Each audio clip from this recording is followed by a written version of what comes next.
జీవితం అనే ఈ పెద్ద సంసార సాగరాన్ని మనం ఒంటరిగా దాటగలమా? ఎన్నో కష్టాలు సుఖాల అలల మధ్య కొట్టుమిట్టాడుతున్న మన జీవిత నావకు అసలైన నావికుడెవరు? శ్రీరామ కరుణామృతంలోని ఈ అద్భుతమైన శ్లోకం మనకు సమాధానం చెబుతోంది.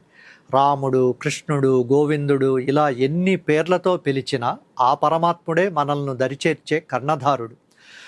శ్రీరామామల పుండరీక నయన శ్రీరామ సీతాపతే గోవిందాచ్యుత నందనందన ముకుందానంద దామోదర విష్ణో రాఘవ వాసుదేవ నృహరే దేవౌఘ చూడామణే సంసారార్ణవ కర్ణధారక హరే కృష్ణాయ తుభ్యం నమః. దీనికి చేకూరి సిద్ధకవి తెలుగు పద్యానువాదమిది.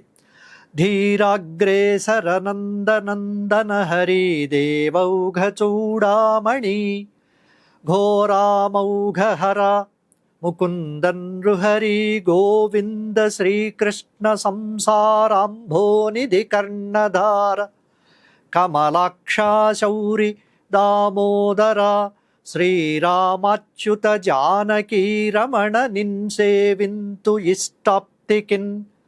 ఈ శ్లోకం భగవంతుడి నామాలతో నిండిన ఒక దివ్యమైన మాల.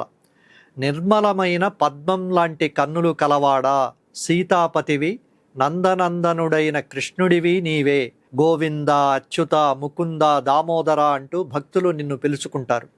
రాఘవుడిగా, నృసింహుడిగా, వాసుదేవుడిగా వెలిగే ఓ దేవదేవా, ఈ సంసారమనే సముద్రంలో మా నావను నడిపే నావికుడివి, కర్ణధారక నీవే. పాపాలను హరించే ఓ శ్రీకృష్ణ పరమాత్మ నీకు వందనం. ఈ శ్లోకంలో ఒక గొప్ప రహస్యం ఉంది. ఇక్కడ భక్తుడు రాముడిని, కృష్ణుడిని వేరుగా చూడడం లేదు. రాముడినే కృష్ణుడిగా, కృష్ణుడినే నృసింహుడిగా దర్శిస్తున్నాడు. ముఖ్యంగా సంసారార్ణవ కర్ణధారక అనే పదం ఇక్కడ చాలా కీలకమైనది. సంసారం అనేది ఒక అగాధమైన సముద్రం. ఇందులో మనం మునిగిపోకుండా ఉండాలంటే ఒక బలమైన నావ కావాలి. ఆ నావను నడిపే గట్టి నావికుడు కావాలి. ఆ నావికుడే పరమాత్మ. మనం చేయాల్సిందల్లా ఆ నావికుడిని నమ్మి మన జీవిత నావను ఆయనకు అప్పగించడమే. ఎన్ని నామాలు పలికినా చివరికి చేరేది ఆ ఒక్క పరమాత్మ దగ్గరికే. ఈ శ్లోకం చదివితే సర్వదేవతల అనుగ్రహం కలుగుతుందని పెద్దల మాట. ఆ పరమాత్ముడి కృపతో మీ జీవిత నావ సుఖంగా సాగాలని కోరుకుందాం. మహతి భక్తి దాత్రి టీవీ వీడియోలను ఆదరిస్తున్న మీకందరికీ పేరు పేరున కృతజ్ఞతలు.